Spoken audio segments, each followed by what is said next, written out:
Alright, welcome to Humane Designs today, people. I'm going to show you how to mount some big, meaty rims today. So I called around some tire shops the other day and found out that the cheapest place I could find to do something like this size was about $27 a piece at Walmart. And I still didn't feel very comfortable with them because the answers it gave me weren't exactly correct. This is a 3-piece rim. I had to take it all apart. I had to reseal the seam on the inside. I let it sit 24 hours before I did that. But what I found out is these are real light, real thin. And if you start clamping on this part of the rim inside or out, you have a tendency to bend them and warp them. The strongest part of the rim is going to be the center where it hits the hub. I have turned down these rims for a couple of years now until I got this machine. And the reason why is I didn't want to take $1,000 rim and bend it and have the client or you upset with me. So now that I got the proper equipment, I have no problem servicing and powder coating your stuff. But the proper way to do this is from the center. You put this into the hub, it sucks it down and draws it up so it don't move. This is the strongest part of the wheel on these ones. So, that being known, yeah, you can take it to another tire shop. You can take it in town, they can clamp it.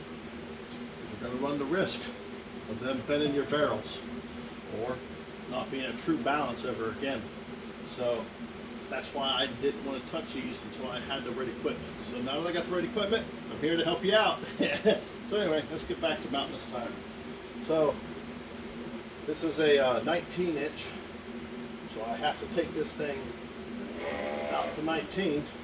And as you can see, watch this. As I set this machine back and forth, the rim will move. I'm going to hold it 26-inch. I'm going to go ahead and set this to 19 and I'll bring it in perfect.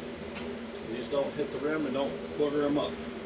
If I don't feel comfortable with the 19, I can go ahead and I can adjust this even more by like a millimeter. So even if there's a weird oddball size, 19 and a half, 17 and a half, I can go ahead and set this machine for that. Enough talking, let's go ahead and get this thing done. The first thing I want to do is when I'm out the bottom of the tire, I bring this thing out, and as you can see, it perfectly gives me a nice gap. It doesn't hit it, doesn't hurt it. Now, your tires. The other thing you got to watch with these tires is you have to make sure you get the tire on there right. Yeah, it's not a directional tire, but sometimes they have the walls marked inside and outside.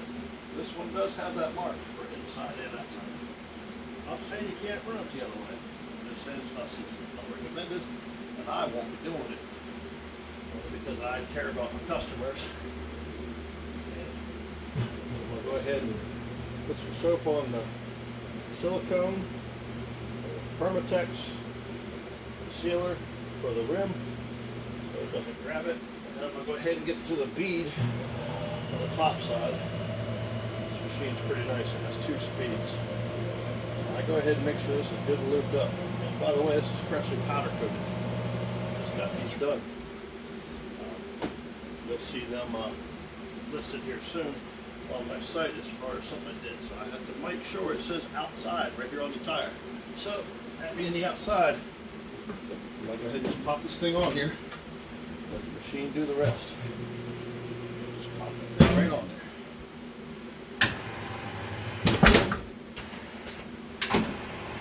To the top. I'll go ahead and show you what the assist arm does and the right equipment does for it.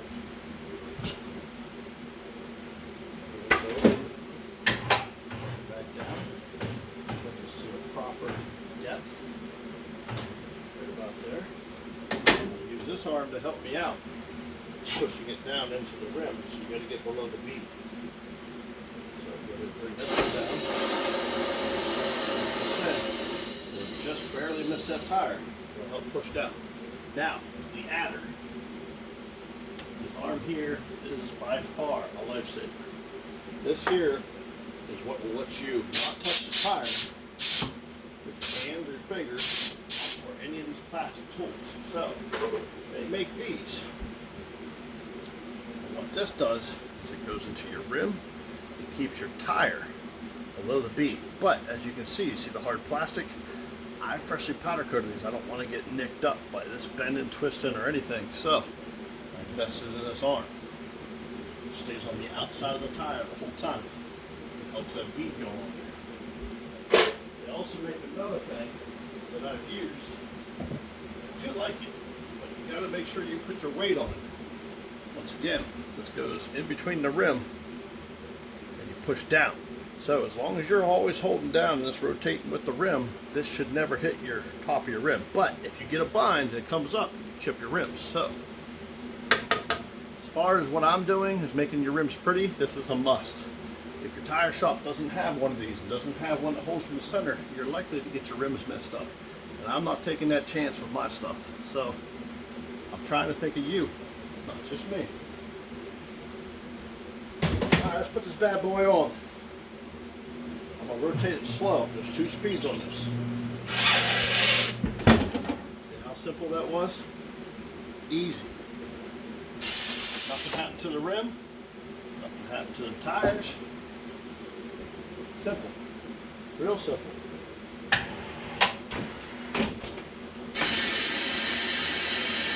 mean, once again, that's the difference between a $30,000 machine, refurbished 1920. I luckily picked up for a lot less. And I really thank those guys for giving me the hookup. Also, side note, when you're doing sensors, I don't like to put the sensor in the tire as I mount it because you have a likelihood of breaking them, bending them. So also, this tool right here, I'm going to show you. You take this tool, and I'm going to rotate it over here so you maybe you'll be able to see it a little bit. The valve stem holes right here. So I will take this tool, and I'll push it down right here. Look, and get my fingers in here safely. I can put this sensor in here safely. And I didn't break it off during mounting. So, as long as the rubber seals are all good, sometimes I go ahead and get brand new rubber seals and put in, unless they're pretty brand new. This one here is pretty brand new, and I inspect everything. If there's anything wrong, I reach out to the customer and let them know. I'm not here to rip anybody off or do upcharges. I'm here to make sure your rim is right, make sure your balancing is right, make sure you're safe going down that road. So now, you go ahead and tighten this up. The downfall of these, like I said, it's going to stick out now. So I lube it again, and I put the tire back up on it gently, so it doesn't break it off. So a little bit of lube there, a little bit of lube there. It may take me a little longer. I know one thing, when this thing leaves here, it's not broken, it's not bent, it's not damaged. Now all we got to do is air this thing up. This will be ready for balancing next. So, I really like this machine. I'm really glad that I got a good deal on it. There's no way I could invest $30,000 or even $19,000. The highest I think I could go right now to still benefit myself would be about $5,000. So I wasn't ready for $5,000. It should pay itself off in the future, but you got to spend money to make money.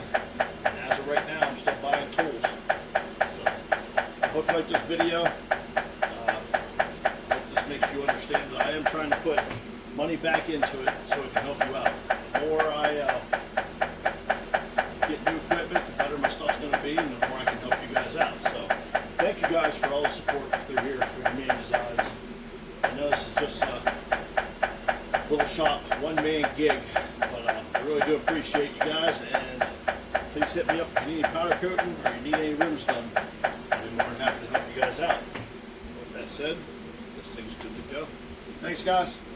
Be safe. And like I said, give me a like. Later.